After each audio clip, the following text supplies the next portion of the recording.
Assalamualaikum semua. Terima kasih kerana sudi menonton episod baru Nukilan Misteri. Sebelum kita mulakan, aku mohon korang semua untuk tekan butang subscribe, like dan share. Baik, mari kita mulakan kisah kita pada episod kali ini. Ashraf pada mulanya memang suka untuk mempercayai cerita-cerita mengenai hantu, makhluk halus, gaib dan sebagainya.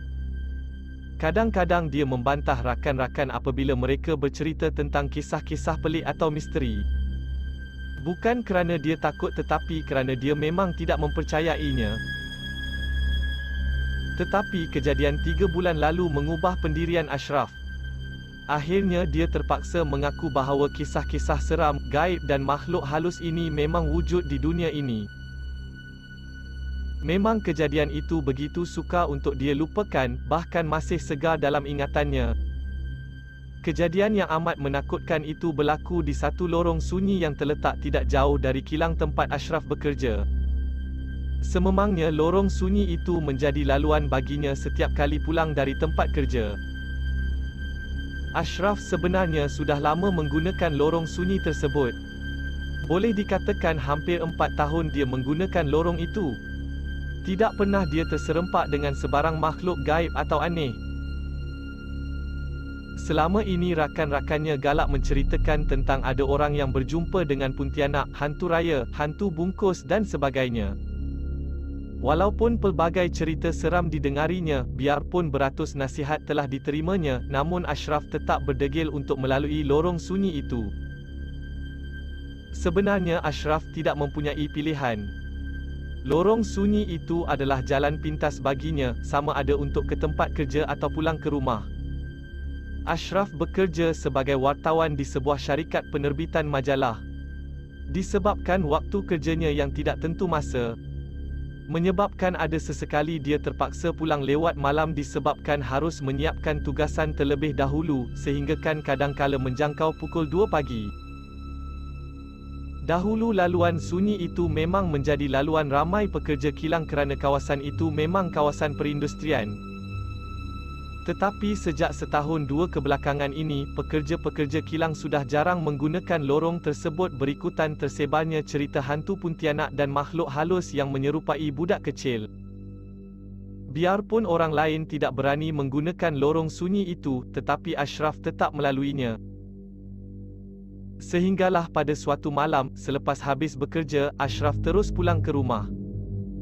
Tetapi dalam perjalanan pulang sebelum sampai lorong sunyi itu, Ashraf singgah terlebih dahulu di warung mamak bersama 2 orang rakannya, Syaril dan Muhaimin. Kerana asyik berborak, mereka bertiga terlupa hari sudah jauh malam. Jam di tangan Ashraf sudah mencecah pukul 12.45 tengah malam. Kebetulan malam itu adalah malam Jumaat. Syahril dan Muhaimin tidak pulang melalui lorong sunyi itu. Walaupun diajak oleh Ashraf, Syahril dan Muhaimin tetap enggan melalui lorong tersebut. Tinggallah Ashraf seorang yang terpaksa melaluinya kerana tidak mempunyai pilihan lain. Kalau dia ikut jalan raya, sudah terlalu jauh untuk sampai ke rumahnya. Mahu tidak mahu, Ashraf terpaksa melalui lorong sunyi itu. Dalam perjalanan pulang, hati Ashraf tiba-tiba berdebar. Matanya menjeling ke kiri kanan lorong. Tiba di pertengahan lorong, dia tersentak. Wajah seorang wanita jelas kelihatan di hadapannya. Ashraf berhenti seketika. Hati dan perasaannya mula menggambarkan apa yang telah diceritakan oleh rakan-rakannya. Tetapi Ashraf kuatkan semangat. Ketika langkahnya semakin menghampiri wanita itu, hidungnya tiba-tiba ditampar bau wangi. Tidak pernah dia menghidu bau wangi sedemikian sepanjang dia melalui lorong tersebut.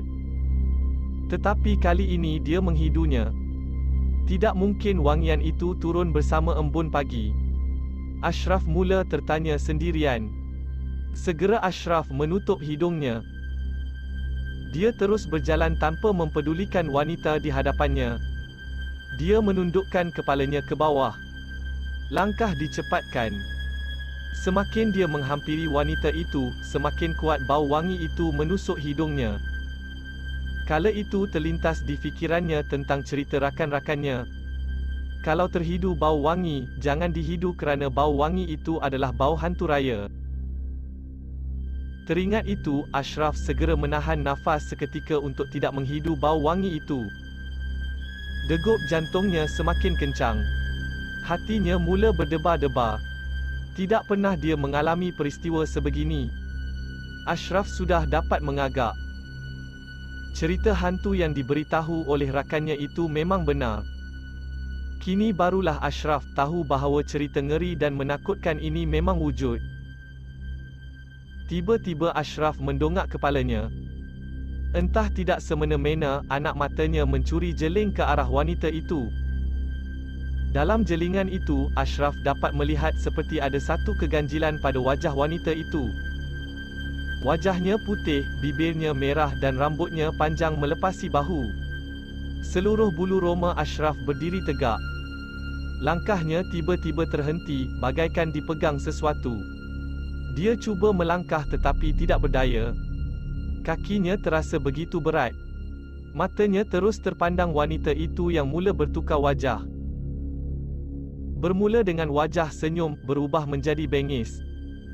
Gigi yang tersusun cantik tiba-tiba bertukar tajam dengan susunan yang menyeramkan. Rambut wanita itu mula mengerbang, disusuli hilaian suara menakutkan yang memecah lorong sunyi itu. Dengan wajah yang menakutkan, wanita itu menghampiri Ashraf. Dia cuba lari, tetapi kakinya seolah-olah terpijak gam. Serentak itu, dia terus menjerit sekuat hatinya, kemudian rebah menyembah bumi.